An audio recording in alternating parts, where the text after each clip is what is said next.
Right then, coffee connoisseurs, grab your strongest brew because today's political reality check is so intense it could power the national grid. We've got a former head of public order essentially telling the government they're politically finished unless they get their act together, protests spreading across the country faster than gossip in a village tea shop, and a migration crisis that's turned into a political powder keg with a very short fuse.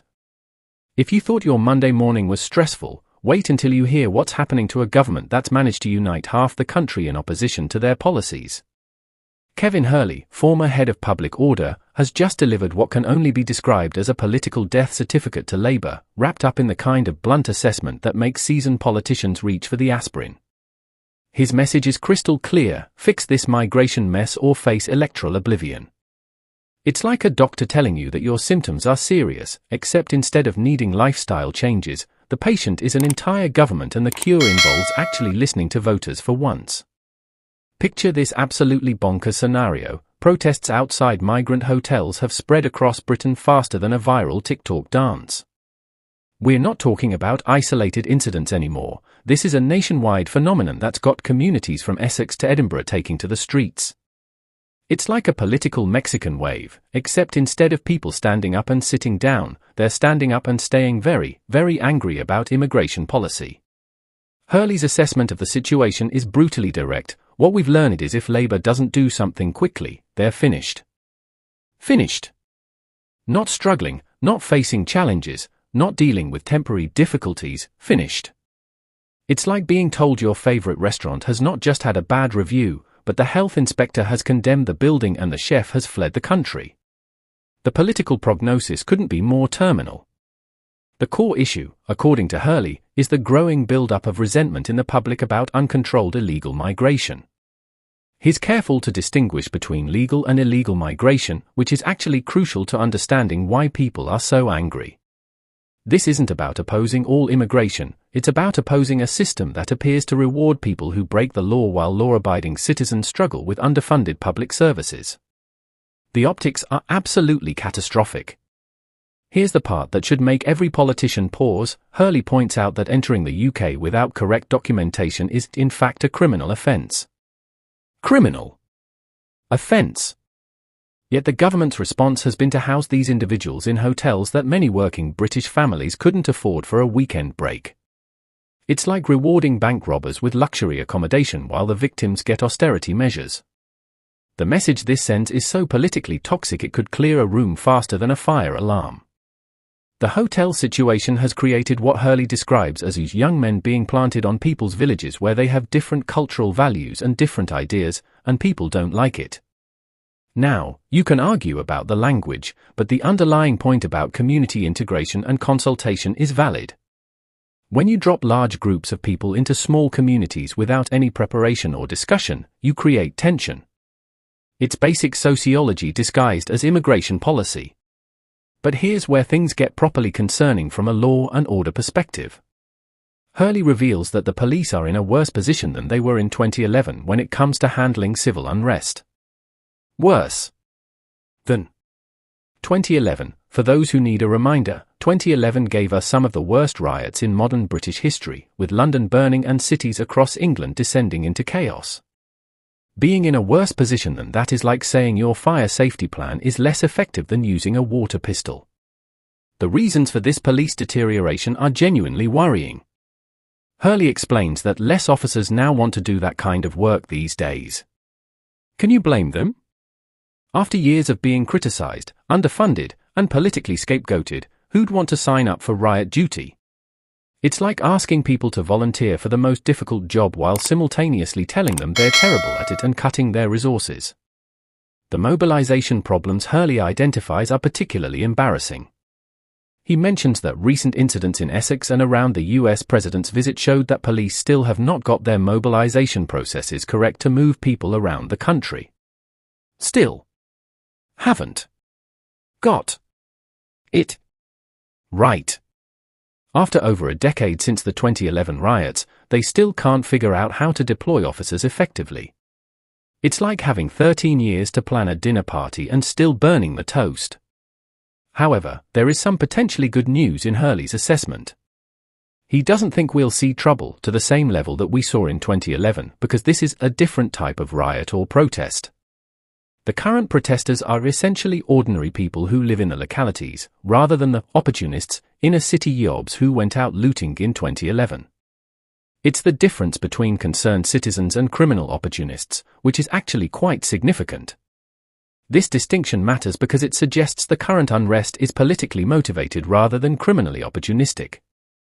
When ordinary, law-abiding citizens start taking to the streets, politicians should be very, very worried. These aren't people looking for a fight or free stuff, they're people whose patience has run out with a system they feel isn't listening to them. That's much more dangerous politically than random criminality. Hurley does acknowledge that some troublemakers come in, whether they are from some extreme right-wing group or from Antifa, but emphasizes they're not the majority. This is crucial because it means the government can't simply dismiss these protests as extremist activity. When your core demographic is protesting your policies, calling them extremists isn't a strategy, it's political suicide. The solution Hurley proposes is where things get really interesting and controversial. He argues the government needs to do something radical to take away the attractiveness of the offer for people to come here. The logic is straightforward: if crossing the channel illegally leads to hotel accommodation, more people will attempt the crossing. If it leads to detention, fewer will try. It's basic incentive economics applied to immigration policy. Hurley specifically references what the Australians did, or even indeed what Trump has done in America: detention camps. Now, regardless of your views on the ethics of such facilities, the political argument is clear: they act as a deterrent. He suggests people would get basic food and a roof over their head and medical, but they will not be allowed to walk around and they will not be able to say, "Look at the great life we're having."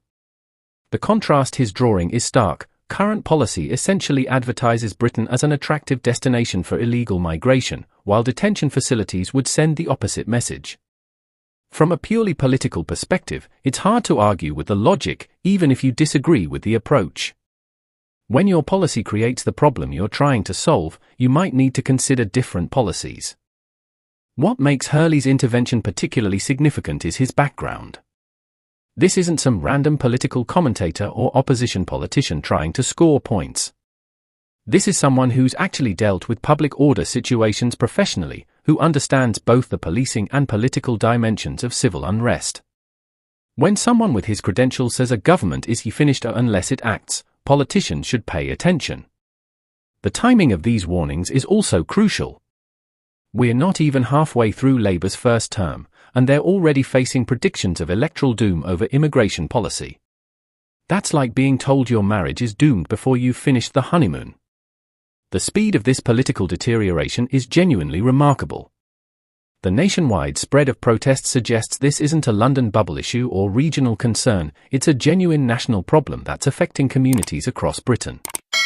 When protests start appearing everywhere from Essex villages to northern towns, you've got a movement rather than isolated incidents. Movements tend to have political consequences. What's particularly damaging for Labour is that this directly contradicts their election promises about getting immigration under control. They campaigned on stopping the boats and fixing the system, yet boat crossings are at record levels and the hotel situation has gotten worse, not better. It's like promising to fix someone's leaky roof and then removing more tiles. The credibility gap is enormous. The police capacity issues Hurley raises are also genuinely concerning for public safety.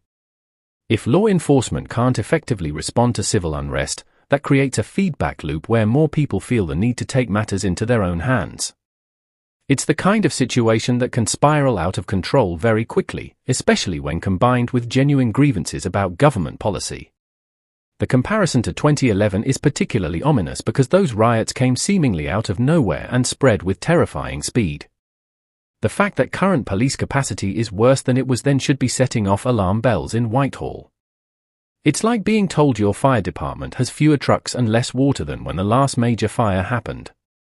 Hurley's emphasis on detention facilities as a solution will obviously be controversial, but his underlying point about deterrence is hard to dismiss. If your current policy is actively encouraging the behavior you want to stop, you need different policies. Whether detention is the right answer is debatable, but the need for deterrent effects is basic policy logic. The political implications of Hurley's warnings are enormous. If he's right that Labour is finished unless they act radically, we could be looking at a one-term government that gets destroyed by an issue they promised to fix. It would be a political disaster of epic proportions, especially for a party that won such a large majority. So there you have it, coffee addicts, a former public order expert essentially writing Labour's political obituary unless they dramatically change course on immigration. Protests spreading nationwide, police capacity worse than during the 2011 riots, and a government that's managed to make their core problem worse while promising to fix it. It's political incompetence so spectacular it would be impressive if it weren't so dangerous. What do you think? Is Hurley right that Labour faces electoral doom unless they adopt detention policies, or are there other solutions to the migration crisis?